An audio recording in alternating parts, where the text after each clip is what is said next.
Hello, everyone, and welcome to United Way. Live United. I'm Terry Westerfield, and I'm welcoming to the program today our friends from Hands On New Orleans, and we're here to talk about Give NOLA Day. I want to welcome to the program Christopher Cameron, who is the Executive Director of Hands On New Orleans. Hi, Chris. Good morning, Terry. How are you? Oh, I'm doing quite well, and thank you for bringing Devon Malecki, who is the Corporate Engagement and Marketing Coordinator for Hands On New Orleans. Hi, how are you doing, Devon? Welcome. Welcome for me. I feel welcome. Thank you. And I almost did it too. It's Devon, and I almost said Devon. Yeah. It's easy. I'm telling you, when it's right in front of you. It's a difficult name. It's a beautiful name. But Thank you. No, I want to thank you both because you're really part of the family now, the United Way family. And I want folks to know that when they invest in United Way of Southeast Louisiana, they're supporting programs for their children to their grandparents that can help make Southeast Louisiana a safer, better place to live, work, and raise families. In fact, we celebrate being part of a team and culture that continues to help change lives and shape communities. And living united means being a part of that change.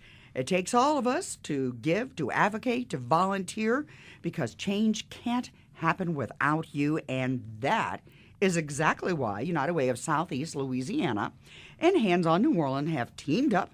We both want a better future for our region. And Chris, with that little introduction, so we smile away.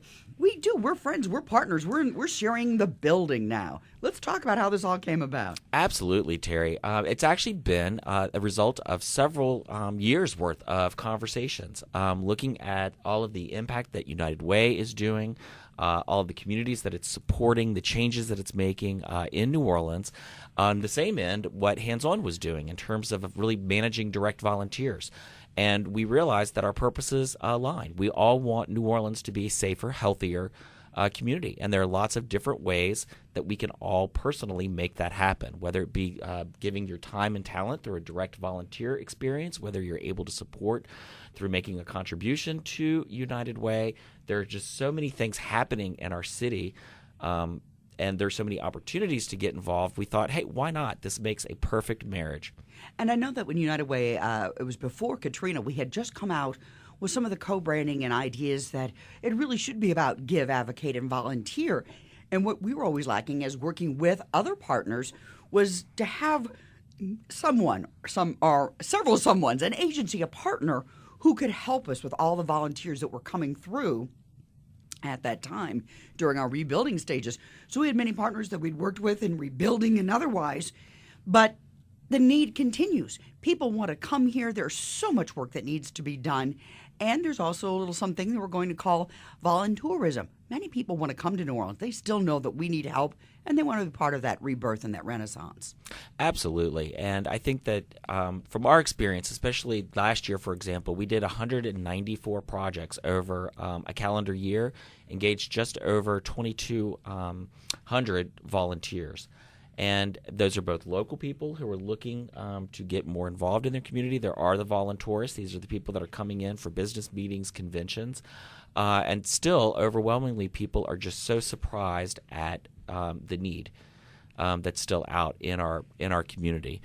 We often tell people, just 5 blocks behind St. Charles Avenue is Central City. Central City needs a lot of help in rebuilding, whether that's in blight reduction, whether it's someone to act as a mentor to someone that's in the school system. There are just really so many different ways that people can give back, and it's always a great pleasure for Devon and I, especially when we're engaging with the volunteers, to see the light bulb go off. And at the end of like maybe a 3-hour shift or even an 8-hour shift, just the high that volunteers are on, because they know that they have truly, truly made a difference. Yeah, absolutely. And I think that's what makes Hands On so special and unique, is that we have such close ties to the community on a grassroots level, and then these corporate groups come in, these volunteerist groups come in, and they're really looking for ways to give back but don't know where to begin. And we have those resources we can provide where we can create a match for them with a charter school, with a community garden. And so far, that experience has been fantastic for everyone involved. We really see, as Chris was saying, the light bulb moment for these volunteer groups and for the schools, the community gardens, anyone receiving the volunteers. It feels very productive and positive and growthful. And I think what's interesting, and you've both hit upon it, there are so many things that still need to be done in this region. And even if there had not been a hurricane, many municipalities and cities with cutbacks and economic woes facing local governments, parks go needing. Other green spaces, just cleaning up along roads. There's so many volunteer projects that one can get involved in that you can match these different programs with the people and what they want to do. If they really want to work with kids, as you said, there are plenty of schools that can use some help in elbow grease and painting or cleaning up their playground, or someone wants to get back in a green space or a garden down in the Ninth Ward. You can put this together. Oh, absolutely. And that's really where our expertise comes in terms of being able to orchestrate that. It's really about leveraging relationships.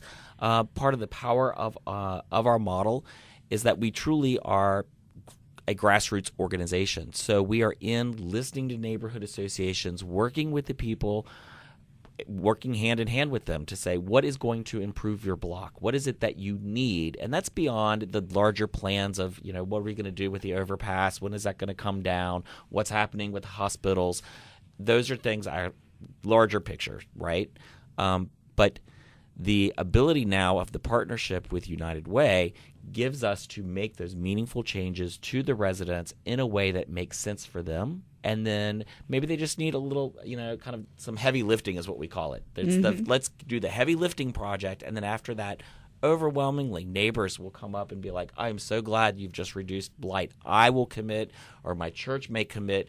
Now we can come out and mow it once a month, and we can maintain, our own neighborhood. And so it's that sense of everyone pitching in to giving in the way that they can to make those meaningful differences. And it's, like a drop of water into a pond. Eventually, we're going to create a lake. I was going to say the same thing. Every journey begins with a step. It just takes someone or a group of people who are committed to get together and really make that first move.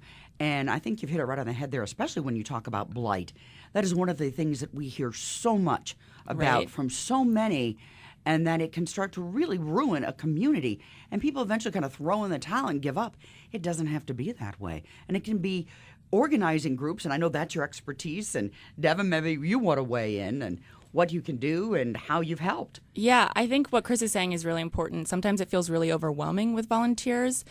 There's so much to do in a city. There's so much blight. There's so much destruction, even before Katrina. But there are projects that can make a difference on a small scale, and those things are just as important. If a student is trying to learn how to play basketball, but there are no stripes on the court, that matters. People are affected by these day-to-day projects that we can fix. We can help them. We recently did a project at the African American Museum in Treme, and we were painting the wrought iron fence.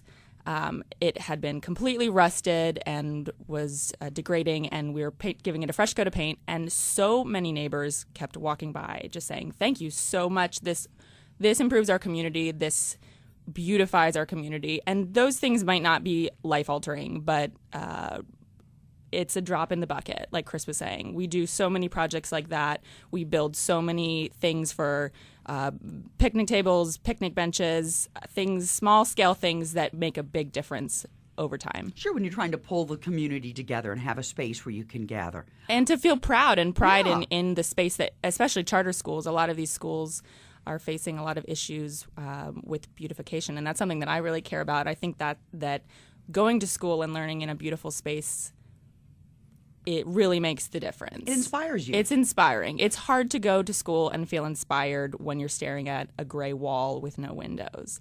And if we can come in and make a difference in that, then yeah, sign me up.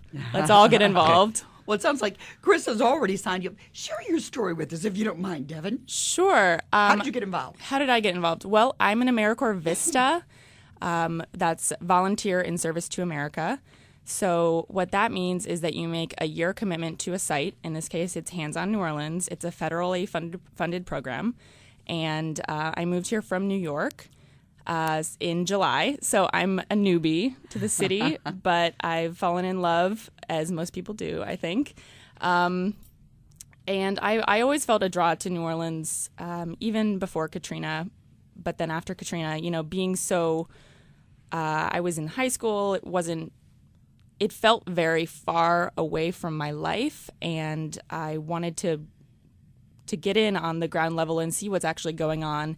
And that's been a big part of what I've been learning while I'm here, is talking to people about their experiences, trying to understand even a little bit what that experience was like. And now that I have a better gauge of the city, it's been really interesting for me to try and wrap that, to try and understand that through a new framework. Because when you don't live somewhere and you're just thinking about this disaster that's happening in New Mexico or China or something, you don't have a framework. Now, the tornadoes that have ripped through every area. Exactly. Areas, yeah. But when you know the block, or you look at a picture and you say, that's down my street and it's got 5 feet of water, it feels very different. So that's my journey here, just trying to listen and understand people's experiences. We know that's very important, because part of United Way that we're looking at this year as we move forward, we're looking it's inspirational, but we're calling it the aspiration. What do you aspire to be? What do you aspire for your community to be, to feel, to look like? And those are some of the things that hands-on can really help with, because many people, they look for it's different for everyone, but it first begins with that kind of visual component, that idea of let me get in, let me get my hands dirty, let me have that tangible feeling of being able to do something. And that's what hands-on can really provide, that and much, much more. Absolutely, Terry. And, and I think that's, again, it goes back to the power of United Way in terms of what do we aspire for our community? Because there's not a single parent who is going to say, I wish my child will not have a better future than me. They want their child educated. They want prosperity. They want wealth. There's not a single person, no matter where you are, that's going to say, hey, I want to move into an unsafe neighborhood. None of us want that. That is the common human experience. Right. Various reasons why different areas of the city have gotten to be that point, but I think that in the act of volunteering and serving someone else, it really kind of brings out the humanity of the commonality of the human experience, to say, if we can clean up this one block, if we can make this change, if my child's school is going to be more productive, if they're going to have a better learning environment, if we're doing workforce development and job placement skills, everyone wins with that. I mean, there really is, and this is what my favorite part of my job, I keep saying, there is no downside to getting involved in the community. Absolutely none. In fact, I asked Devon to share, so now, Chris, it's your turn Tables a little turned. bit. Please tell the audience, tell those who are joining us today, why you felt so compelled to get involved with Hands-On. I am really just very impressed. I came out of nearly 20 years and working in the university realm at 2 different universities here. So I was very involved and invested in building the college communities. With that, I actually was helping a student find an internship when I happened to cross the position announcement for executive Ta-da. director. And there it was. And I thought, I'll file that away in the back of my head. Went home, did a little bit more of research. I had actually been a little bit involved with Hands-On before, but it was just I had an experience and then we kind of moved on with that. But when I really started looking at the type of work and the impact that such a small organization was making, I was just very impressed with that. And I knew that I needed to be a part of that. Well, I tell you what, I want to brag on Hands-On for Yeah, just a moment. brag. Now, you may have to update me because, I have the most current stats, but I'm looking at some of the things that you've done. In 2009, Hands-On Network merged with Points of Light, the world's largest volunteer organization with more than a 20-year bipartisan legacy. You've evolved from a disaster response project here in New Orleans into a thriving volunteer action center for grassroots service opportunities. Now, like this one, the organization deepened its commitment to community revitalization through a suite of synergistic programs and collaborative partnerships. Okay, now we're getting a little wordy here, but it means you really reached out. You've pulled so many different, and one would almost say disparate groups together and said, hey, we're going to work together. We're going to make this a strong and thriving organization and community.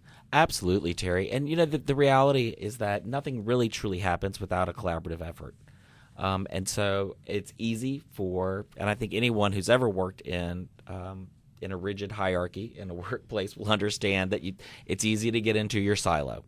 And when you're in your silo, you may be busy, but it may not be a productive day. That exists in our communities as well. Oftentimes, people that are literally maybe 5-6 blocks from each other don't realize there's another neighborhood association trying to address the same problem.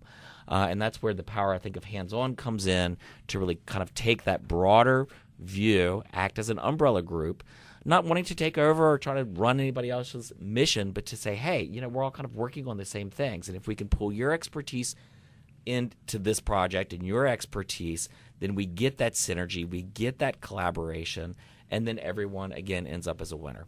Well, I know you've got the 3 programs, the volunteer engagement, the community revitalization, and the disaster management. And although they sound very different, there is, again, that common thread of coming together for the greater good. Absolutely. And again, the heart of all of that is that it requires volunteers and it requires people. So if anyone that's out there is listening has been thinking, hey, I want to give back, please definitely contact us. We're at www.handsonneworleans.org. We can connect every passion to its purpose, and that's a lot of what Devon spends her time doing every day. I do, yeah. We can, if you have a group that's looking to volunteer, we can help plan a project for you. If you're just an individual looking to volunteer, we have projects for you as well. We have our online opportunity calendar, which is sort of a hub for different nonprofits around the community to post their volunteer needs. So if you're a nonprofit listening and you need more volunteers, contact us too. We want to help everyone. We're not, as Chris is saying, we're not here to tell you what you need. We're here just to get you what you need, or try to. And Devon, stop for a moment, because right now people are scrambling for pen and paper.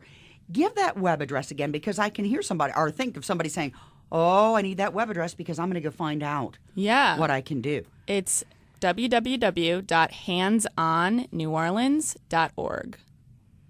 And so someone can just literally go and say, and as you said, it might be other fellow nonprofits, partners you have in the community who know that they need something or they're working with somebody. Everything from, painting an elderly person's home to doing, as you said, gardens. I mean, it really, the list almost runs the gamut, doesn't it? Whatever you need. And we, especially with summer coming up, we have so many groups and individuals looking to give back.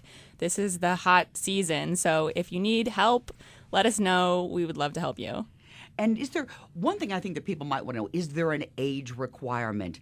Because I know that people may want to give back, but what is the minimum age one can be, and can someone be too old?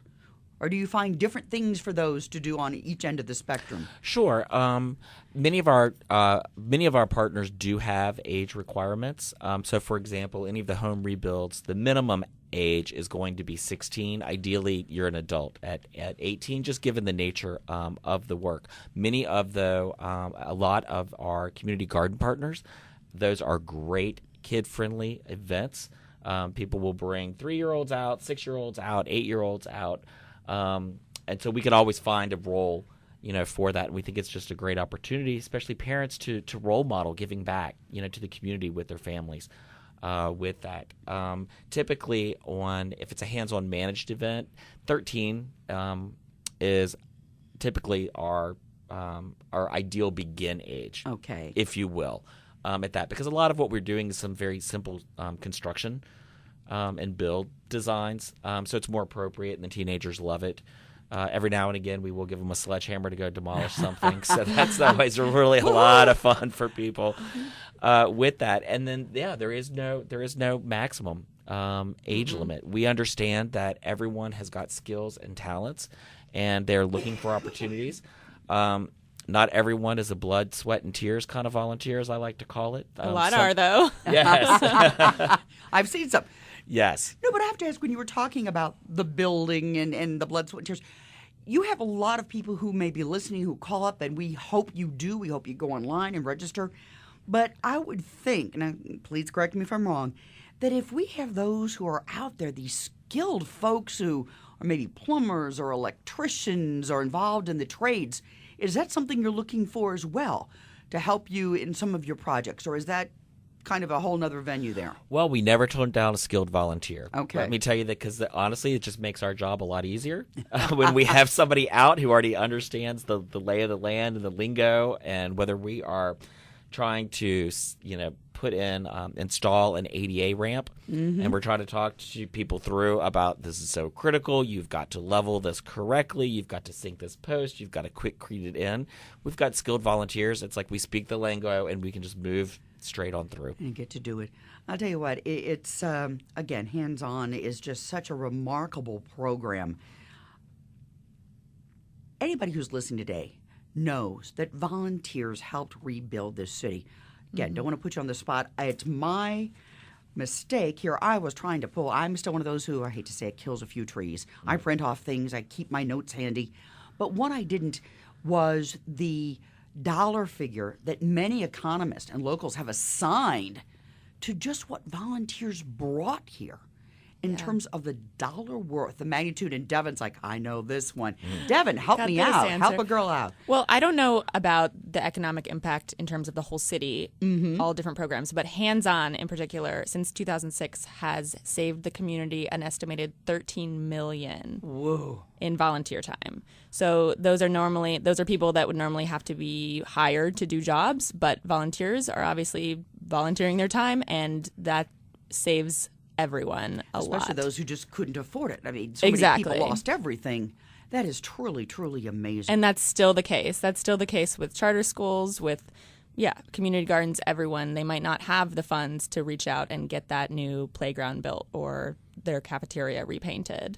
Well, now, this is a natural segue for me because we're talking about all the volunteers that have come in. A $13 million value. It's an investment back into the community through volunteer labor.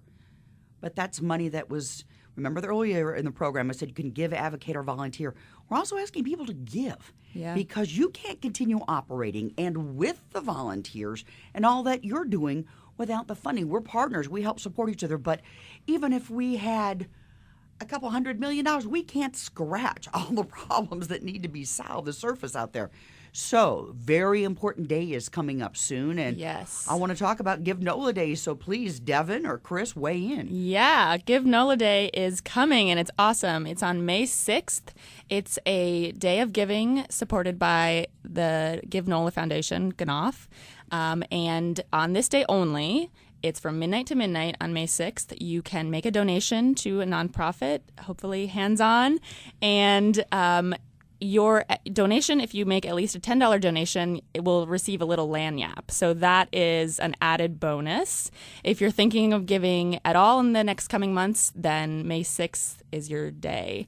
And we're so fortunate at Hands-On to have so many fantastic community partners, and donating to Hands-On really does have a trickle-down effect. And it does. It's all about the leveraged dollars that we can get by, again, as you've talked about, Chris, working collaboratively, collectively.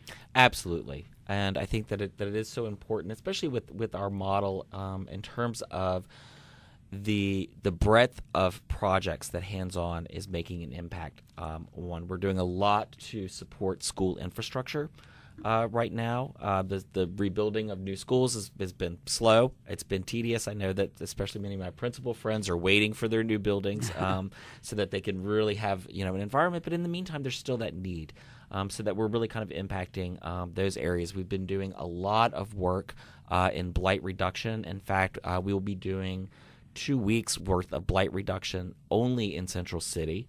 That area is still very hard hit and needs some help and capacity. We've been doing a lot to address access to fresh fruits and vegetables. There's still many areas of the city that are living in food deserts. They're eating out of mom and pop shops. That's going to be naturally a lot of processed meats, high fat content, high sodium, right? Families have returned. You've got multi-generations. They remember the days when the grandparents were young and they could just go pick wild blackberries or eat figs off the tree, and they're communicating that to their grandchildren. So we're taking blotted lots and turning that into gardening spaces. Little community and access, gardens. Correct, little pocket gardens. So we really are doing a lot across a lot of different impact areas, and it is important for us. Obviously, we are a nonprofit, so we live off the kindness of strangers, like everyone else. Tennessee Williams there, depending on the kindness of strangers. No, but we do. We need everybody to get involved. Yes. And again, Devon, please, we can't say it often enough. It is the day to give NOLA Day is May 6th. I think that's a Tuesday. Give That's NOLA Day. That's just May coming up 6th right is a around the corner Tuesday. here. But again, explain the time frame and why it's so important.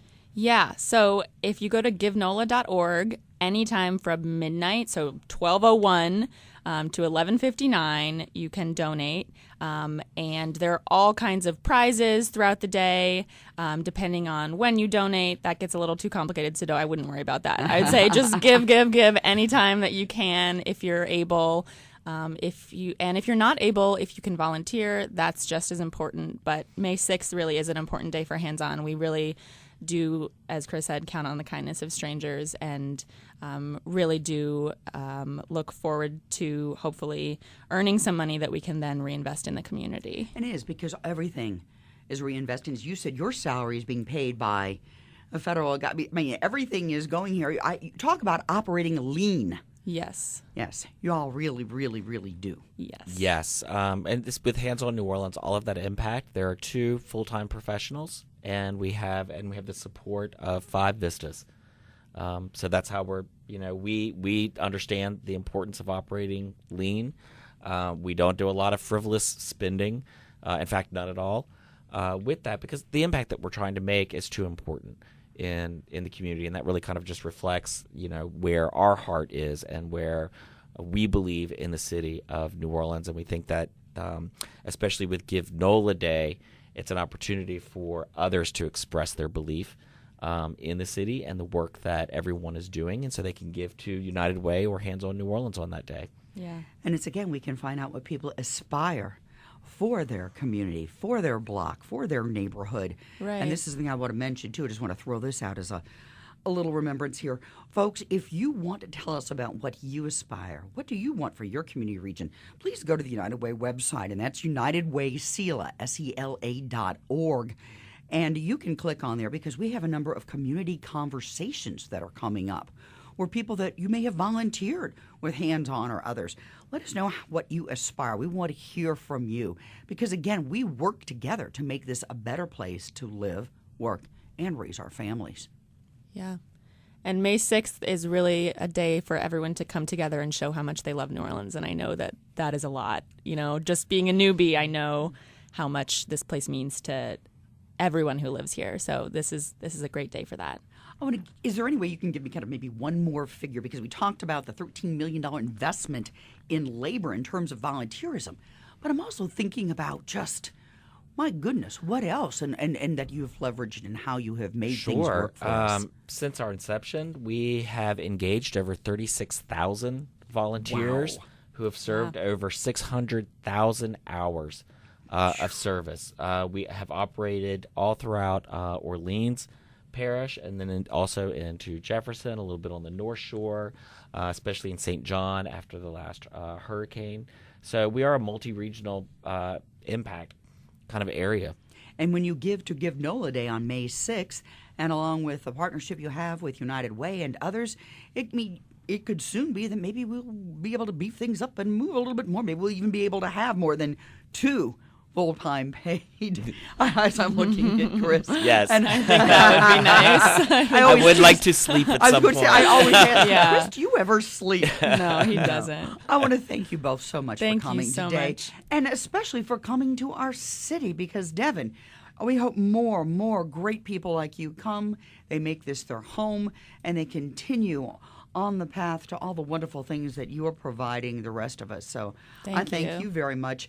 Devon Malecki, who is the Corporate Engagement and Marketing Coordinator for Hands-On New Orleans, and my friend Chris Cameron, who is the Executive Director of Hands-On New Orleans. And one more time, folks, if people do want to get involved, we know Give NOLA that day is May 6th, but your website where people can sign up to give back to the community. www.handsonnneworleans.org. I appreciate it. And we're folks going to throw just one more website at you again. It's because United Way of Southeast Louisiana is working with our friends, Hands on New Orleans. We are partners now. And we want you to know that you can also visit our website. That's at unitedwaysela.org. We serve 7 parishes, and that's Jefferson, Orleans, Plaquemine, St. Bernard, St. Tammany, Tangipahoa, and Washington. You can find us, as I said, online or on Facebook. And you can also follow us on Twitter at United Way Sela. And for United Way, I'm Terry Westerfield. Join me, folks. Let's say it. Live United.